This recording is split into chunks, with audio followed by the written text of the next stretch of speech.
Well, that's great. Welcome everybody to this seminar on Charles Taylor and the Modern Quest for Identity, a dialogue on a great mind.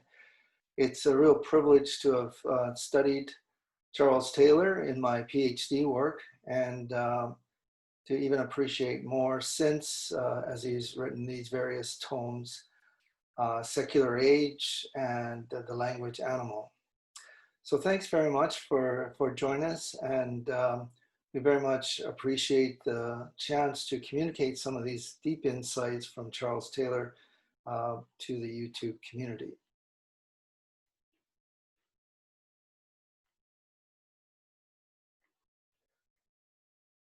Here's our overview. A preeminent McGill University philosopher, Charles Taylor is an iconic international scholar in the field of Western modernity, and especially the late modern self. His critical thinking bridges continental and Anglo-American thought. What I will do is trace the contribution of Taylor on the question of identity through three great tomes, as you can see listed here: Sources of the Self, The Secular Age, and The Language Animal. He attempts to recover constitutive language in the process, the language of significance and human meaning. That'll be very important to our discussion today. And I will finish with a case study of how his work can handle the current crisis of affirmation in Western culture.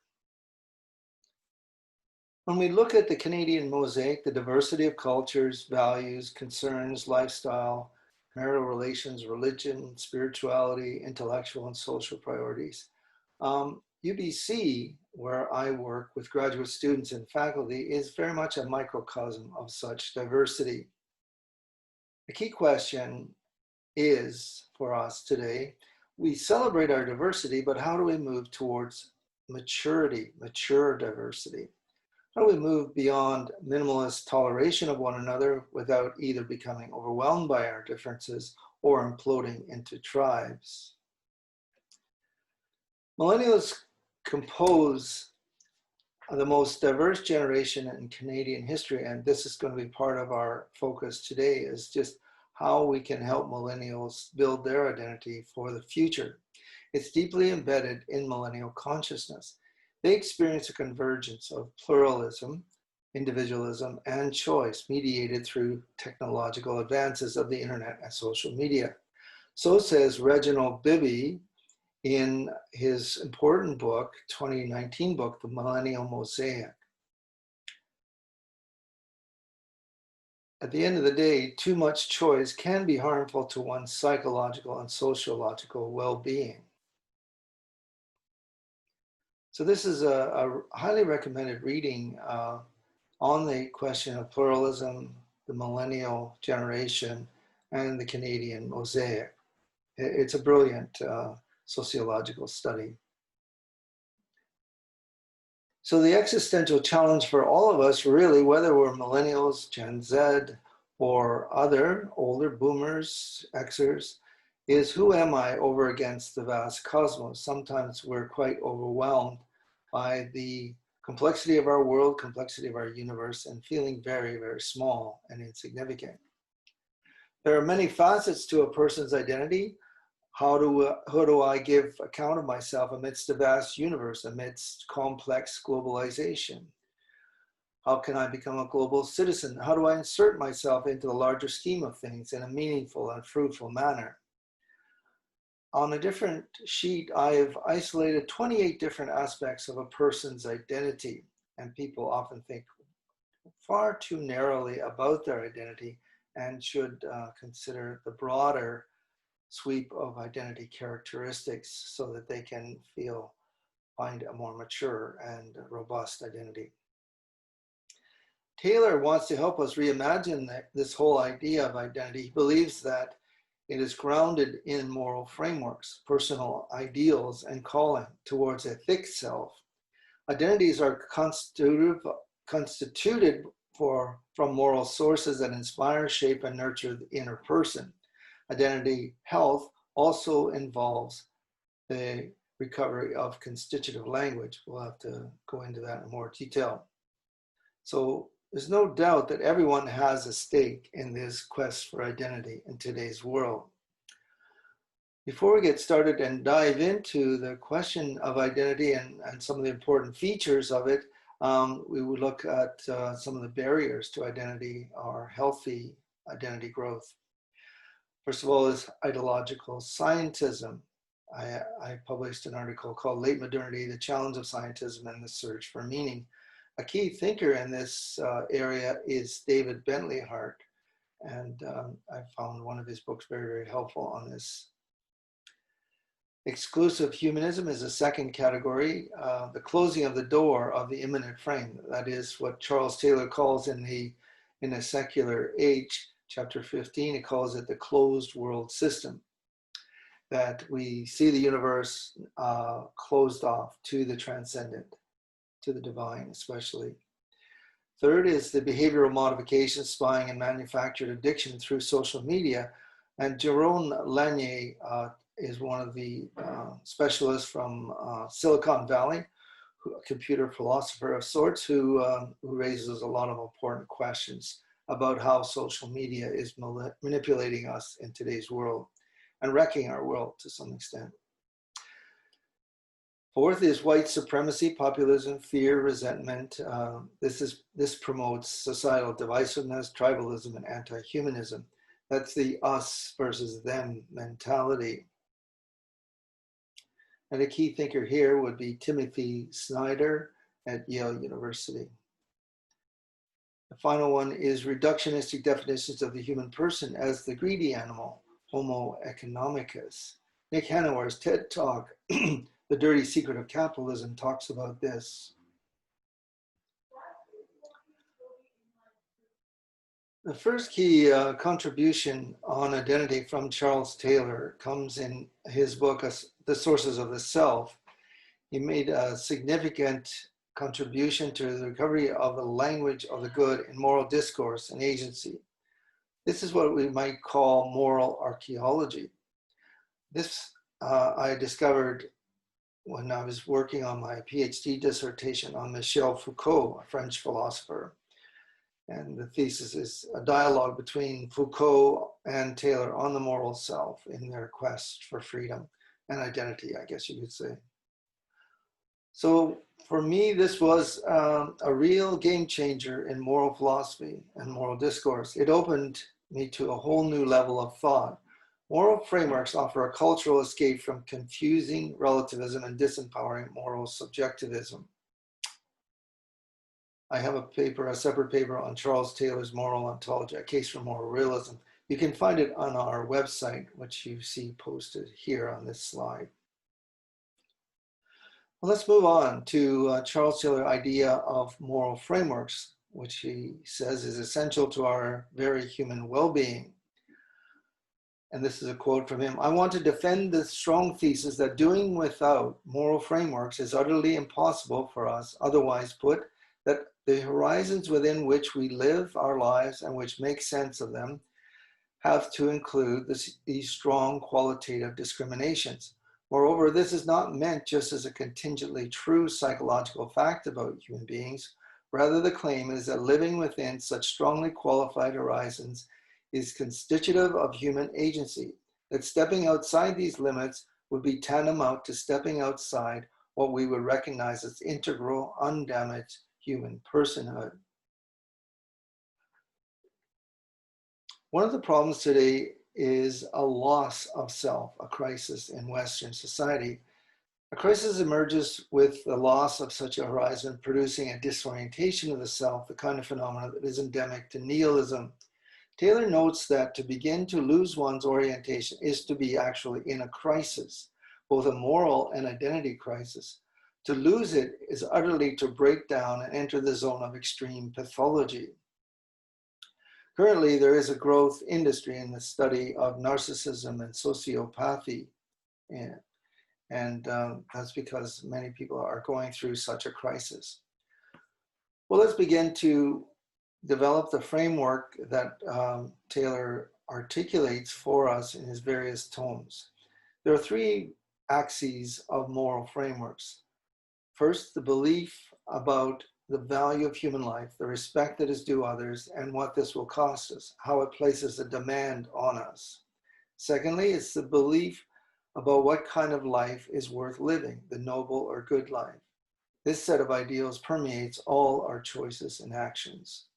And thirdly, the dignity we afford ourselves and others, which is based on how we understand our role and usefulness to society and our place or calling within the larger scheme of things. There are two key components of a moral framework, the hypergood and hermeneutics. The hypergood is a central passion within this moral framework, one which manages all the other goods and arranges them in priority of importance. This good transcends self and personal choice. Science cannot discover, produce, or offer a substitute for us. And there's recently a book by J.D. Hunter and Paul Nedeleski called Science and the Good, where they have a major critique about the possibility of finding a scientific basis for morality and, I guess, for identity at the end of the day.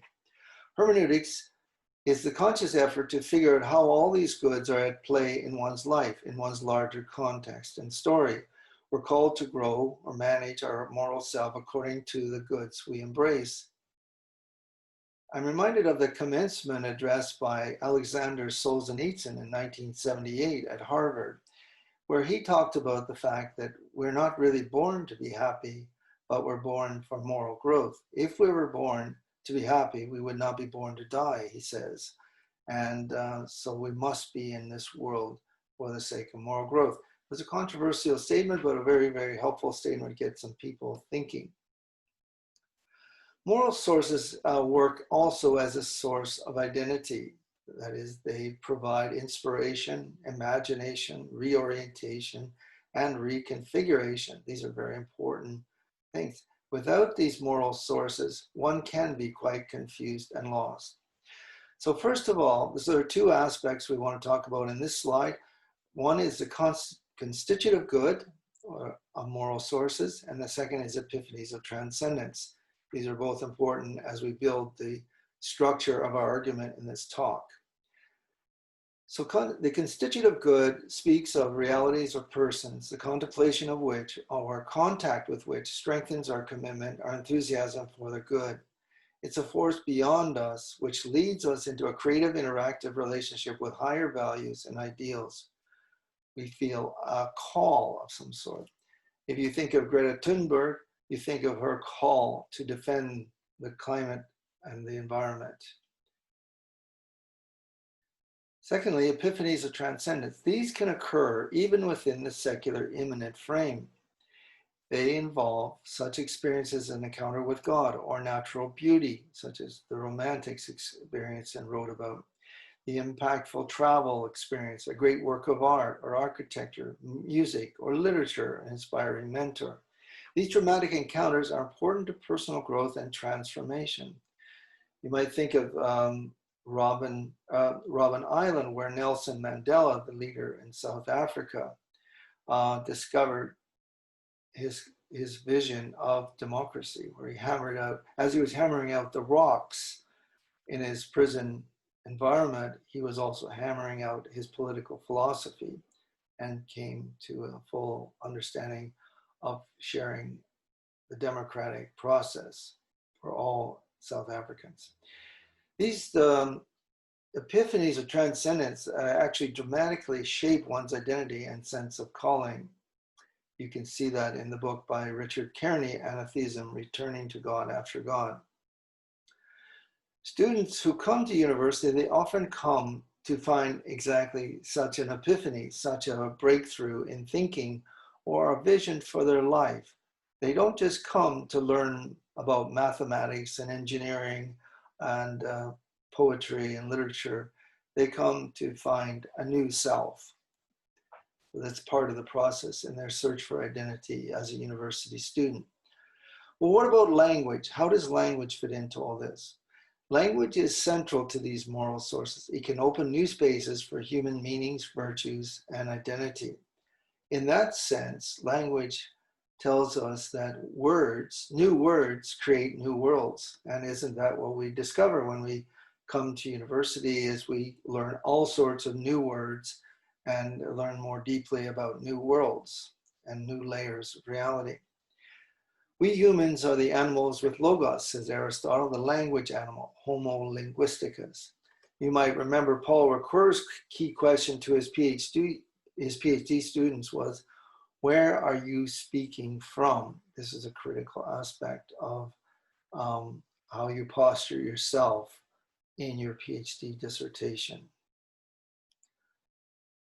Taylor talks in especially the language animal about two distinct semantic logics, the designative and the constitutive.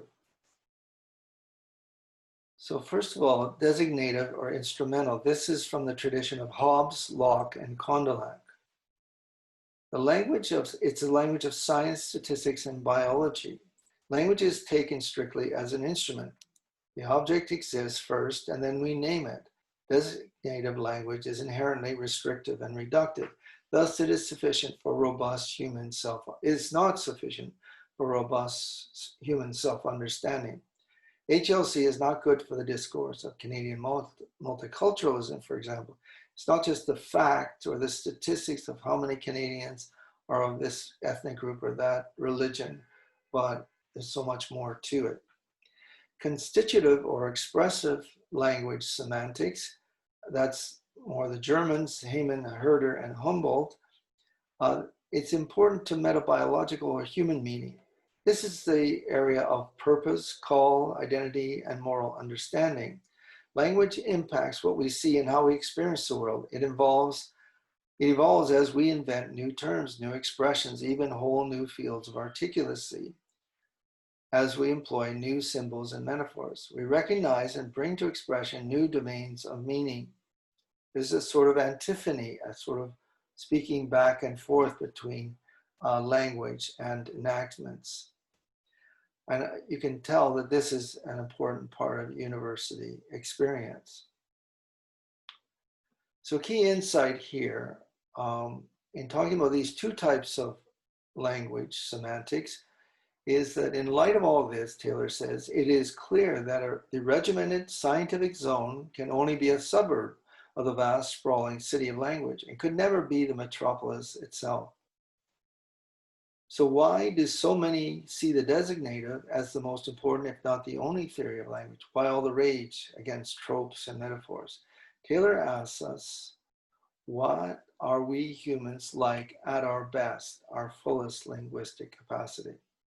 And that would be a theme that runs through Taylor, is just that we need to enrich our language rather than dumb it down, reduce it down.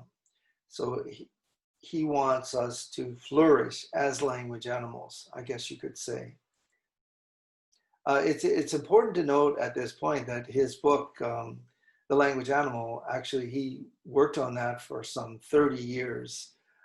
So it's been a big part of his academic and thinking life. He's the type of thinker that works on an idea over decades of time. He's one of the grand pensées of Canada. So one of the things we have is a dilemma in modernity. We will address this dilemma using Charles Taylor's thinking about moral frameworks and the different kinds of language. So here's what he says. Our language has lost its constitutive power, its constitutive power.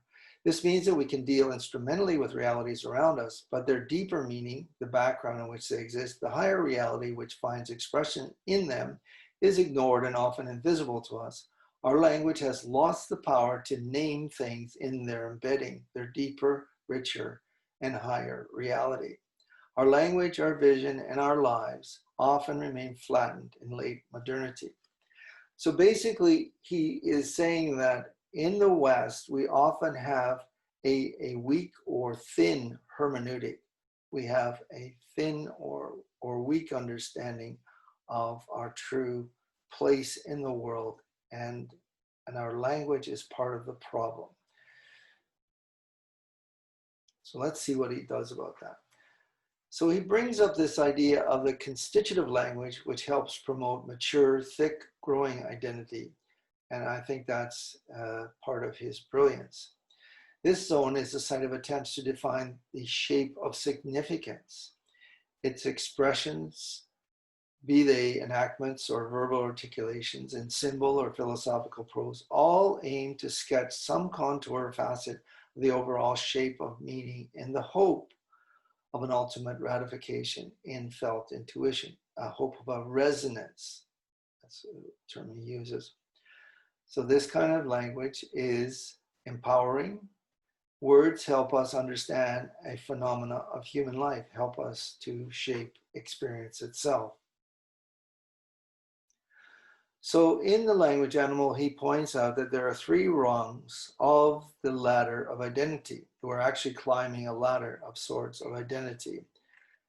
These are spaces for understanding and shaping human meaning. The first rung is the habitus.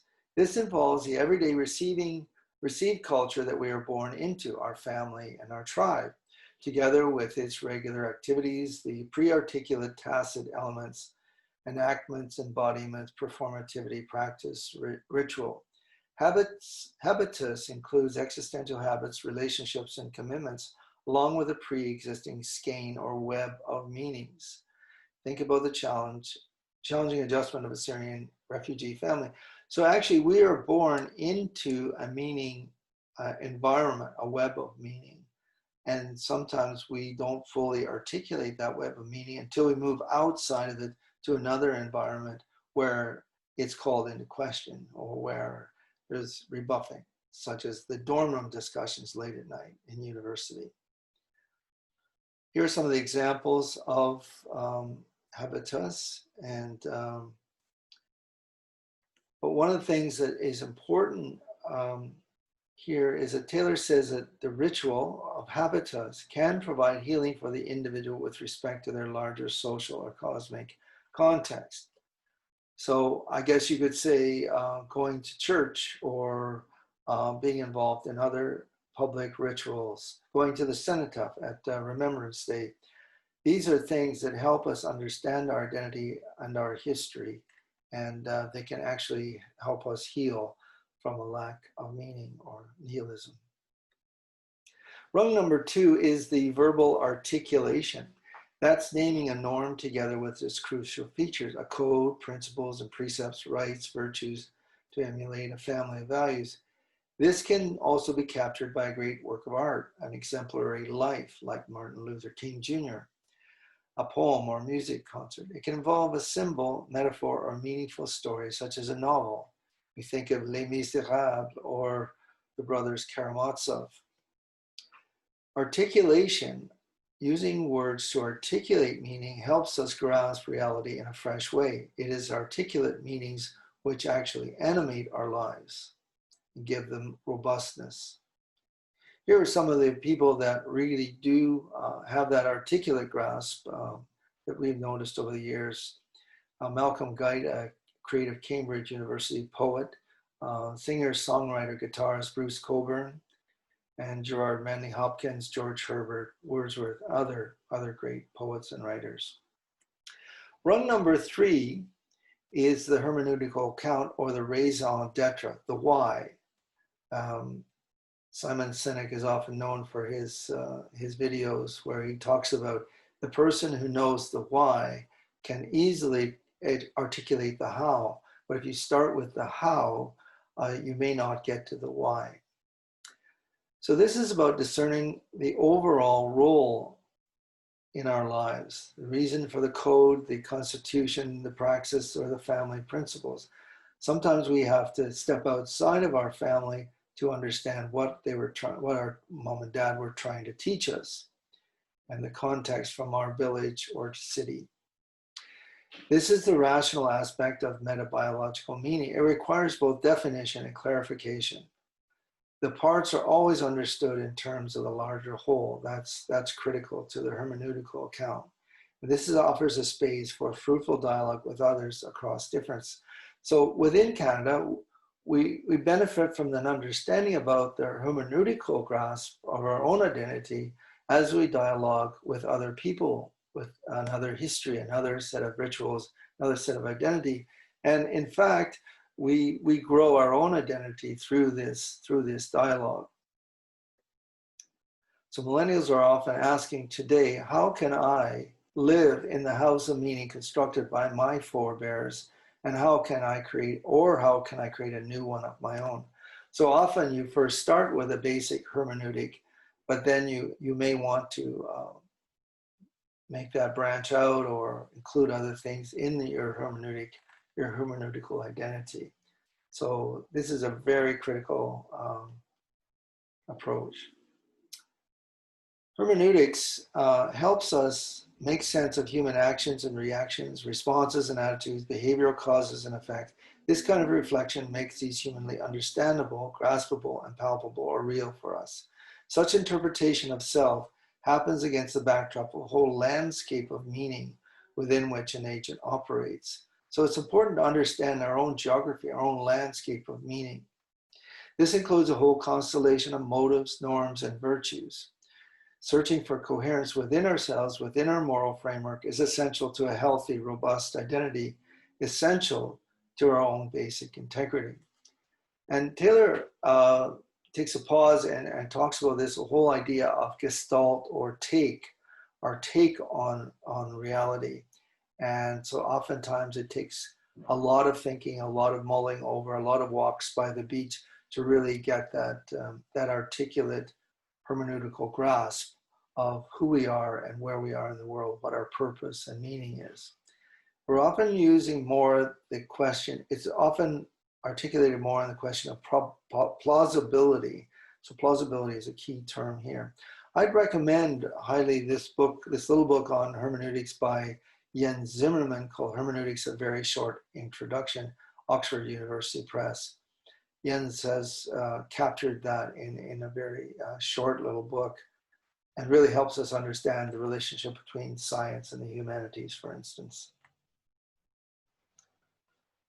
So we want to talk about the qualities of identity. You know, it's not just about where I've come from, who my parents are, what's my village, what's my major in university, but it's a question of the quality of my life. And that's a very important aspect of what Taylor fleshes out in this modern quest for identity. So he notes the importance of integrity for millennials in the search of their identity. This means our words and actions cohere. We pursue what is really important without deviation or distraction by contrary desires. We pursue wholeness and unity of motives, not brokenness and fragmentation. We overcome dispersal and contradiction or self-stultification. So this whole idea of integrity is a sort of we used to use the old expression, get yourself together. So it's just a question that you need to act and live and think consistently. So let's do a summary of Taylor's ladder of identity. Meanings are a culmination or a ladder of enactments, performance, articulations, and finally interpretation. We make these meanings exist for us by enacting them, then expressing them, naming them, critically examining them, arguing about them, sometimes fighting about them. Truth is involved here. The quest for truth is an important part of identity. As we grow morally, our mature meanings involve us in seeing better, believing better, and ultimately living better lives. Certain moral goods can inform our feelings and give us access to new domains of life, open new gates for our identity. Here's an example of identity growth in a movie, 7 Years in Tibet, story about Heinrich Harrer, a hiker, and his encounter with someone from a totally different hermeneutic, the Dalai Lama. I recommend that movie. It's very interesting to see how his life is transformed through that encounter, through a crisis of himself being in a prison camp, and then his encounter with values, quite a different set of values in the Dalai Lama. So how do we apply this? We want to actually not just talk about the overview of frameworks of identity, moral frameworks, but actually to apply it to a current crisis, a current problem in the West. I think that helps us understand it even better. So Taylor addresses a current issue in Western identity called the crisis of affirmation. It haunts the psyche of many people today. It can spark a crisis of self, a crisis of identity and meaning. American psychoanalyst Greg Heinrichs, in reflecting on Jordan Peterson's work in an online Psychology Today series, believes that we have entered an existential identity crisis in the West, that we are in danger of actual cultural collapse. So what is this deep structure dilemma? What is this crisis of affirmation? A deep structured philosophical issue is at work in the West. Charles Taylor claims that we are caught on the horns of a dilemma within our immanent frame between self-hatred and moral or spiritual lobotomy. The angst is palpable, a terrible inner human suffering. Many people are actually suffering from this kind of thing. It implies a struggle in a broken world to see both the world and ourselves as good. Either we hate ourselves for our moral failure, or we hate or reject the very morality that makes us feel guilty in the first place, leading us to spiritual lobotomy. This results in nihilism, self-harm, or scapegoating and violence. When a student goes off to university, often they will begin to question the values that they were raised with as they enter the new value plurality of the university, of people coming from many, many different backgrounds. And so they begin to question their own identity and their own values. And sometimes they will cut themselves totally off from their parental values and move into a whole different, maybe if they were brought up in a conservative culture, they might end up in a form of hedonism as a university student, going to parties, drinking heavily, and that sort of thing, a life of indulgence. So that's an example. We have a president at UBC, President Ono, who's really been helpful on some of the anxiety and depression that overcomes students at times as they wrestle with their identity. And this has been so important to the overall flourishing of the campus at UBC. So it seems that Taylor is unwilling to pull these things apart. He sees these elements of morality, identity, and spirituality as interwoven in our very self, at the core of our self. And too often we want to either deal with morality, identity, or spirituality. They see them as a separate form of study, separate form of, we just separate them out. We unravel the rope, so to speak. But he wants that rope, the threefold cord, to be woven together to help a person develop a healthy identity. So in Sources of the Self, he argues that the human is an inherently moral entity, that we find ourselves on a moral journey. The self is always situated, as he puts it, in moral space. Quote, selfhood and the good, or selfhood and morality, turn out to be inextricably intertwined themes. Morality, identity, and spirituality are intimately interwoven. That's a very profound aspect of what Taylor has to offer us. His proposed solution to the crisis of identity, the crisis of affirmation, is the following. He suggests a transcendent turn to agape love can provide a way out of the dilemma of guilt, shame, and low self-esteem on the one hand, or moral and spiritual suicide on the other. This move allows us to ground the self in robust meaning amidst suffering and tragedy. Transcendence here is the critical factor. We'll talk about that later. We invoke both the moral and the spiritual dimensions of human consciousness and well-being, as do many academics in the field of positive psychology. So let's first of all talk about strong transcendence, what some call the T2 form of transcendence. Charles Taylor, at the end of Source of the Self, speaks of the strong type of transcendence, one that does not involve escaping the world, nor does one have to take a position of contempt for or harm towards the world. You don't have to commit violence, nor to fear or scapegoat the other. It respects the plurality of being. Philosopher Calvin Schrag, in his book, The Self After Postmodernity, offers complementary insights into this distinction between strong and weak transcendence. We want to place a wager in this talk on such strong transcendence as a route to mature identity.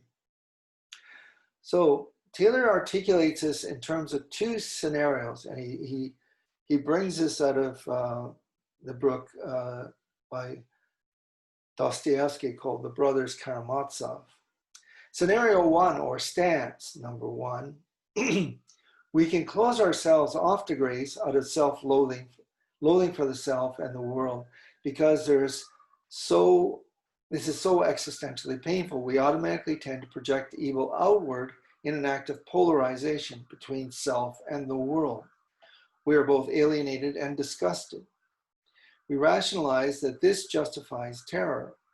The evil world must be destroyed. This is a source of terrorism, philosophy of terrorism. So the problem of my angst or anxiety or dread or fear is with the other. We cannot associate our identity with such a world, cannot accept being part of it. Brilliantly, Dostoevsky showed how terrorism is a spiritual response to such self-hatred. Suicide for the noble or terror for the ignoble. These seem to be the only choices within this stance. And we see under this the vice of pride, arrogance, deceit, resentment. This is what happens in some of these school shootings, or when a young man in his 20s goes over to fight for ISIS in Iraq. Here's scenario number two. I think an important stance alternative. In a radically different stance, we can evoke transcendent agape love. It allows us to love both the world and self at the same time, despite its brokenness and injustice. We accept that we are part of the world and accept our responsibility for its evil and brokenness. This can actually be an epiphany or a breakthrough in our thinking, in our self-understanding. This miracle comes through accepting love from others and from God. We open ourselves up to grace. Thereby, we switch over from the economy of blame and projection, projecting our evil onto the world, to an economy of grace and forgiveness. This involves a paradigm shift towards the self and the world, and it promotes virtues like humility and servanthood, other orientation, and hospitality. I could go into detail. I had an interview with a former drug dealer, and he's now studying theology at Regent College, but he told me the story of how he had been radically transformed over a period of years, from the attitude of resentment, stance number one, to the attitude of acceptance and taking responsibility, and stance number two. It was a real paradigm shift for him. So how is agape love a life force for transformation, a new footing for identity? And you think of the footing for a house, the foundation is really critical to the stability of a whole house. The strong version of transcendence means that while such love comes from outside human culture, it offers transforming dynamics within the economies of the full range of culture spheres, whether it's science, the arts, ethics, or religion. This has implications for all pursuits, all academic pursuits. Taylor believes that the epiphanic discovery of agape love can act as a hypergood.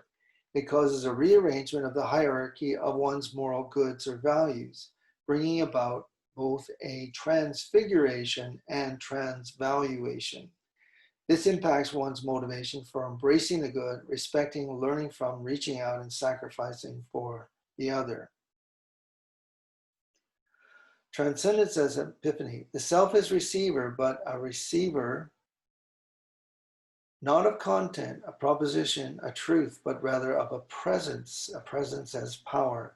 Furthermore, this presence provides the inexpressible confirmation of meaning, a meaning that calls out to be done, to be confirmed by the self in this life and in this world. This confirmation and this affirmation of God and the self in the world are what Taylor calls a changed stance towards self and world, which doesn't simply recognize a hitherto occluded good, but rather helps us to bring this about. So this produces a whole new orientation. So the identity change produces a new orientation. As the individual encounters the radically transcendent other, agape love, this person is reoriented to the presence of the inaccessible. It involves both an existential I-thou encounter and a revelation. This is where one is taken beyond the present realized bounds of oneself to discover new unknown depths, and probably new language to even articulate this new experience.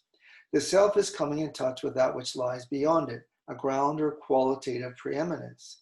One becomes open to its empowerment. Here, Taylor uses the language of articulation again.